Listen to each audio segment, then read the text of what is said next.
Kitchen. இன்றைக்கி நம்ம குழந்தைங்களுக்கு பிடிச்ச மாதிரி ஒரு ரொட்டி செய்ய போகிறோம். எப்படி செய்யறதுன்னு பார்க்கலாம். உருளைக்கிழங்கு வச்சு செய்ய போகிறோம். ஒரு ரொட்டி நான் இப்போ பிச்சு காமிக்கிறேன். உருளைக்கிழங்கு நல்லா வெந்துடும். இதுக்கு எல்லா சட்னியும் நல்லாயிருக்கும். எப்படி செய்யறதுன்னு இப்போ பார்க்கலாம். உருளைக்கிழங்க இந்த மாதிரி கேரட் துருவி வச்சுக்கோங்க. கருத்து போயிடாமல் தண்ணியில் போட்டு வச்சுக்கோங்க. இதை ஒரு பாத்திரத்தில் சேர்த்துக்குவோம். இப்போ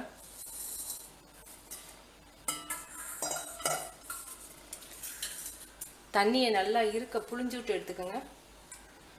ஒரு பச்சை மிளகாய் எடுத்துருக்கேன். மல்லித்தலை கொஞ்சம்,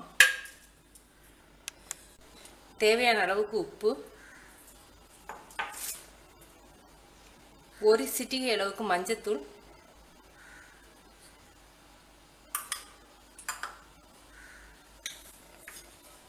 முந்திரி பருப்பு ஒரு 7 பருப்பு உடைச்சி வச்சுருக்கேன். இது ஆப்ஷனல் தான், உங்களுக்கு வேணும்னா நீங்கள் போட்டுக்கலாம்.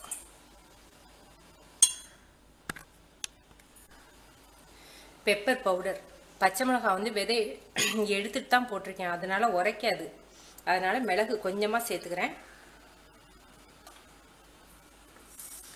அரிசி மாவு வந்து 4 டேபிள் ஸ்பூன். ரவை 3 டேபிள் ஸ்பூன்.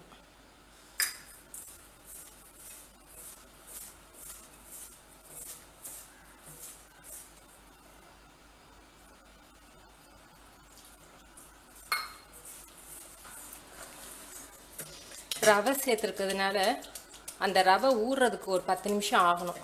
இந்த மாவை அப்படி மூடி வச்சுருவோம்.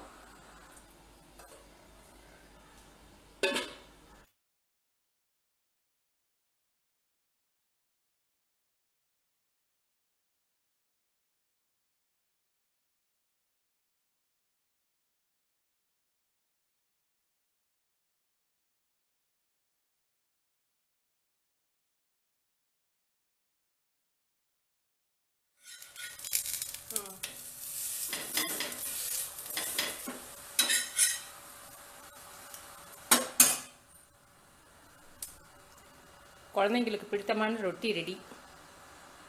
செஞ்சு பார்த்துட்டு உங்கள் கமெண்ட்ஸ் எனக்கு சொல்லுங்கள். தேங்க்யூ.